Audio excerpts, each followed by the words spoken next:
Let us see this problem. We are given a number n. Our task is to check if n is a prime number or not.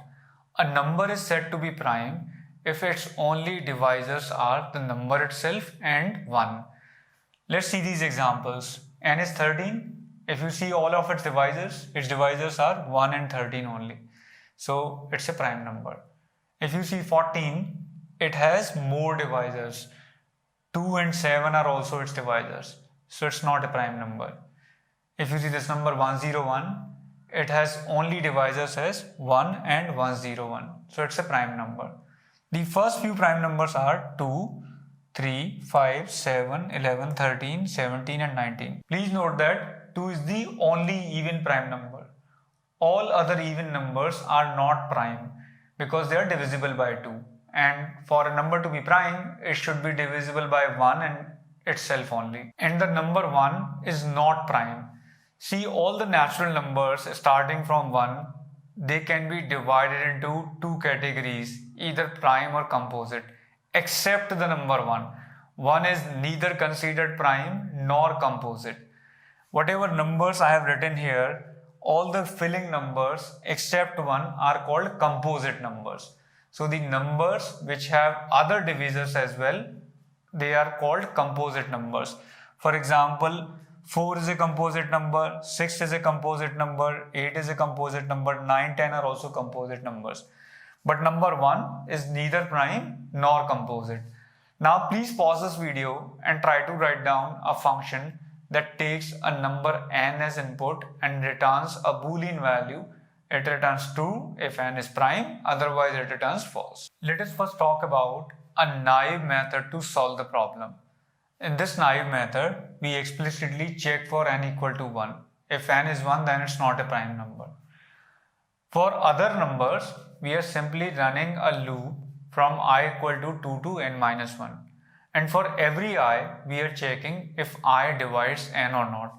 If I divides n, then n cannot be a prime number, because for n to be a prime number, the only numbers that divide it should be 1 and n. And we have excluded 1 and n. We are running for other numbers from 2 to n minus 1. And if we find any of those numbers dividing n, it means n cannot be prime. So that's the simple idea. Let's see the execution of this idea for 65. We are going to run a loop from 2. For I equal to 2, we check, does 2 divide 65? No. Then we check for 3? No. Then we check for 4? No. When we come to 5, we notice that 5 divides 65. So when we reach inside this if condition, we return false. We say that 65 is not prime. So our output for 65 is no. Let's now see for 7. We are going to begin with I equal to 2. It's not dividing 7. 3, 4, 5, 6. None of these numbers divide 7. So when we come out of the loop, we return true. It's a prime number. So our output is going to be yes.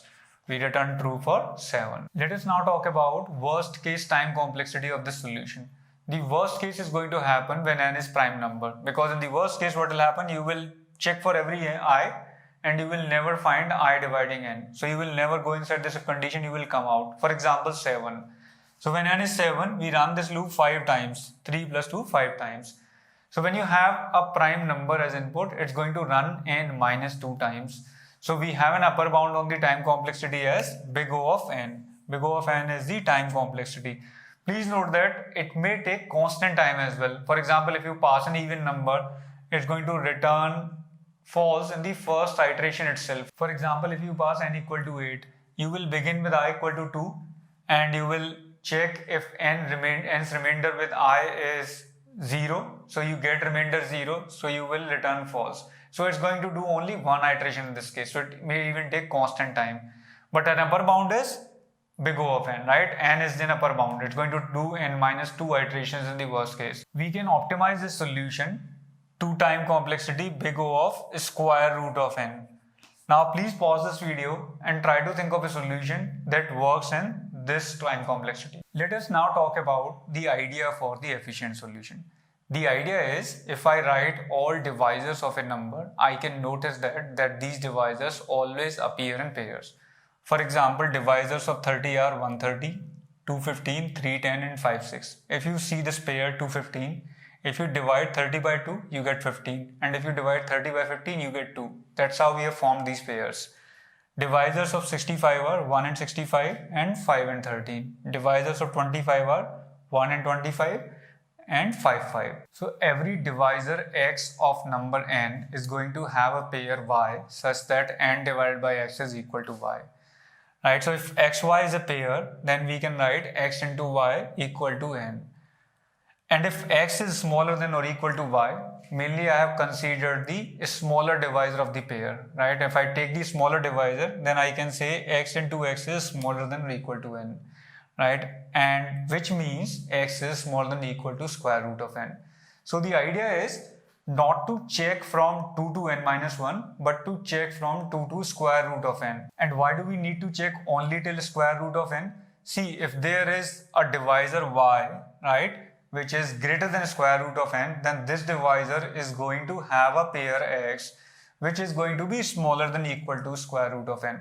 So I don't need to go beyond square root of n, because even if there is a divisor higher than this divisor is going to be having a pair, and I must have found that pair because I'm traversing till square root of n.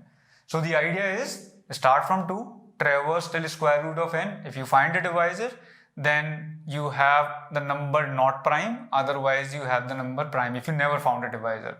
Now please pause this video and try to implement this optimized approach. Here is implementation of the efficient approach.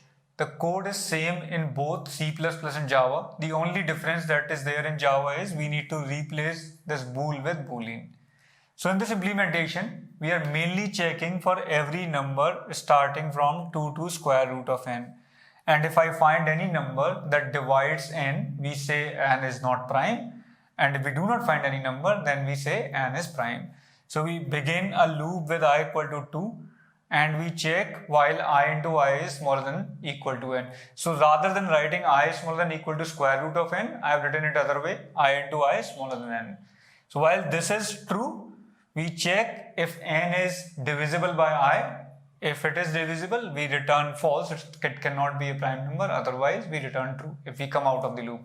So when your n is 65, you are going to begin with 2, then you are going to go to 3, 4, 5. At 5 you notice that it's divisible by 65, so you return true. When n is 37, you begin with 2, you go to 3, go to 4, go to 5, go to 6, and you stop at 6, right?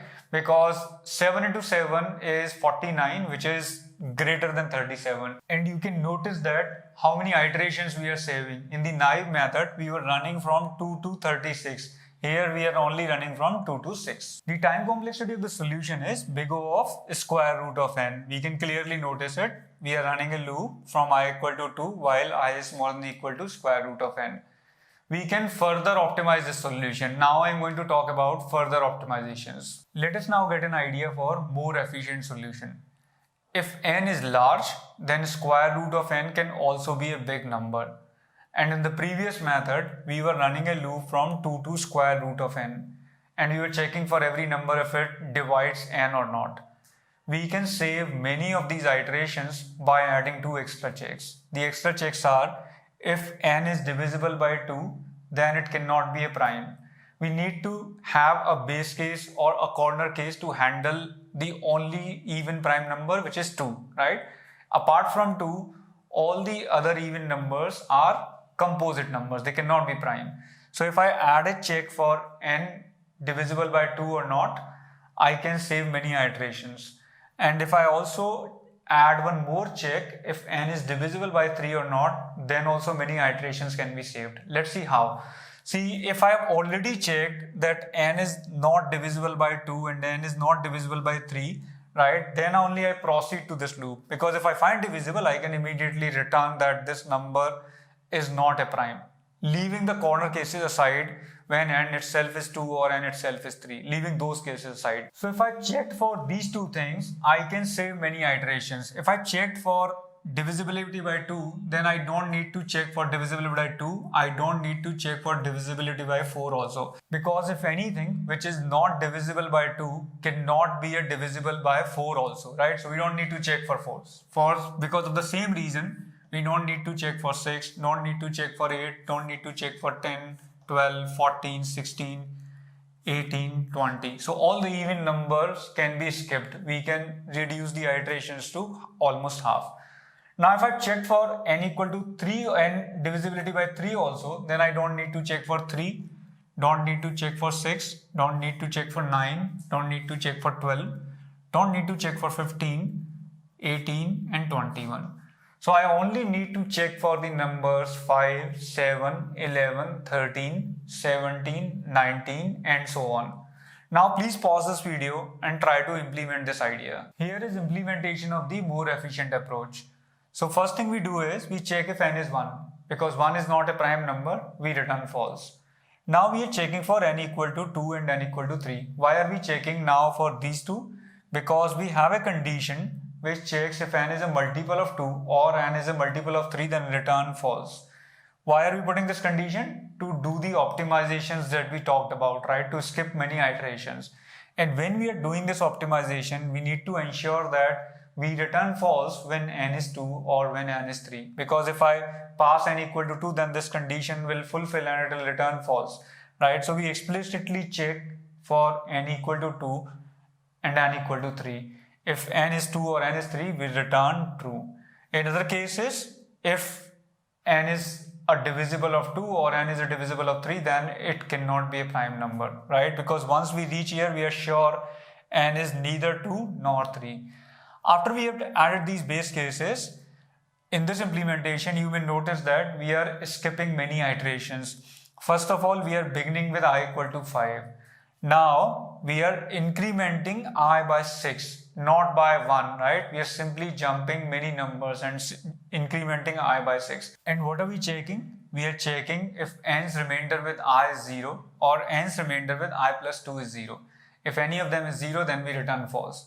Let's understand with this example. Say n is 121. So you will begin with I equal to 5 here, right? Because none of these cases will be true, right? It's not a multiple of 2, not a multiple of 3. When you begin with 5, you are going to check if 121 is divisible by 5 or if it is divisible by 7. If it is not divisible by any of those two, you will move I equal to I plus 6. So then you are going to try with 11. Now you are going to try 121. Is it divisible by 11? Yes. So you are going to return false. You are going to say 121 is not a prime number. Let us see 1031. We begin with I equal to 5. Right? 1031 is a prime number. So we are going to check with 5 and 7. It's not divisible by both. Then we do I equal to 11. It's not divisible by 11 and 13 both. Right? When I is 11, we are going to check with 11 and 13 both. Then we are going to come to I equal to 17. We are going to check for 17 and 19. Then we are going to come to 23. We are going to check for 23 and 25. Then we are going to come to 29. We are going to check 29 and 31. It's not going to be divisible by any of those numbers because it's a prime number. We don't proceed further because the next number after 29 is 35. And 35 into 35 is greater than 1031. And now you can notice that instead of running from all the numbers from 2 to square root of n, how many iterations we are doing? We are only doing 5 iterations of this loop. So we save a lot of work with this more efficient implementation. If you take a closer look at this implementation, you can notice that this implementation is almost 3 times faster than the efficient method that we just discussed. We are incrementing I by 6 in every iteration. And in every iteration, we are doing 2 divisibility checks, right? So we are mainly doing 1 by 3rd work compared to the previous solution where we were incrementing I by 1 and we were going from 2 to square root of n.